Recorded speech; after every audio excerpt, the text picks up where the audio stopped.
आगामी जिल्हा परिषद आणि पंचायत समितीच्या निवडणुकींच्या पार्श्वभूमीवर भाजपने जोरदार रणनीती आखली आहे। माजी राज्यमंत्री बसवराज पाटील यांनी पत्रकार परिषदेत सांगितले की जिल्हा परिषदेच्या 59 जागांपैकी 50 जागांवर भाजप, 8 जागांवर राष्ट्रवादी काँग्रेस, अजित पवार गट आणि 1 जागेवर शिवसेना लढणार आहे। पंचायत समितीच्या 118 जागांपैकी 101 जागांवर भाजप निवडणूक लढवणार आहे, असे पाटील यांनी स्पष्ट केले। त्यांनी सांगितले की पंतप्रधान नरेंद्र मोदी, मुख्यमंत्री देवेंद्र फडणवीस आणि भाजप नेतृत्वाच्या विकास कामांचा एजेंडा घेऊन महायुती निवडणुकीला सामोरं जाणार आहे। दरम्यान औसा येथील माजी आमदार दिनकर माने यांचा भाजप प्रवेश शिवसेनेला मोठा धक्का देईल, तर उदगीर आणि अहमदपूरमध्ये भाजप राष्ट्रवादी युतीमुळे महायुतीचे पारडे जड झाले आहे। राजकीय विश्लेषकांचा अंदाज आहे की या निवडणुकीत भाजपला मोठा फायदा होऊ शकतो।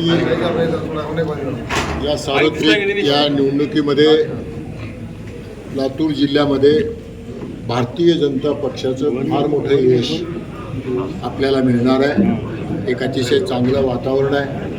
राज्याचे मुख्यमंत्री आदरणीय देवेंद्रजी फडणवीस साहेब, रवींद्र चव्हाण साहेब, बावनकुळे साहेब या सर्वांच्या मार्गदर्शनाखाली, नेतृत्वाखाली आमच्या राज्य निवडणुकीचे प्रभारी संभाजी भैया पाटील, प्रमुख अभिमन्यू पवारजी आणि आम्ही सर्वजण आमचे कोर ग्रुप या सगळ्यांनी मिळून अतिशय चांगलं नियोजन या निवडणुकीचं केलेलं आहे। उमेदवारी ठरवत असताना त्या भागातल्या सगळ्या प्रश्नाचं, सगळ्या गोष्टी विचारात घेऊन, सोशल इंजिनिअरिंग करून, इलेक्टिव्ह मेरिट ज्या उमेदवाराला आहे त्या उमेदवाराचा प्रामुख्यानं विचार या ठिकाणी केलेला आहे। आणि विशेष करून आमच्यापैकी आमच्या कुटुंबातले कुठलीच व्यक्ती या निवडणुकीमध्ये निवडणूक लढवत नाही, त्यांना पक्षाच्या वतीनं उमेदवारी दिलेली नाही, ही मी आपल्याला या ठिकाणी सांगू इच्छितो।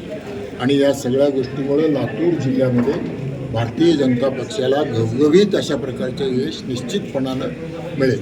लातूरमध्ये युती करण्यामध्ये आपल्याला यश भेटलेलं आहे, काय लातूर काय म्हटलं तर लातूरमध्ये युती झालेली आहे, आपल्याला कसं ते यश संपादित करण्यात आलं? नाही, युती झालेली आहे आणि तेही अहमदपूर आणि उदगीरमध्ये आणि औशामध्ये राष्ट्रवादी अजित पवार गट आणि शिवसेना शिंदे यांना आम्ही त्यांच्या मागणीप्रमाणे त्या ठिकाणी उमेदवारी दिलेली आहे आणि आम्ही एकत्र महायुती म्हणून या निवडणुकीला सामोरं जात आहोत, निवडणूक लढवत आहोत। उर्वरित ठिकाणी कसं लढत आहे?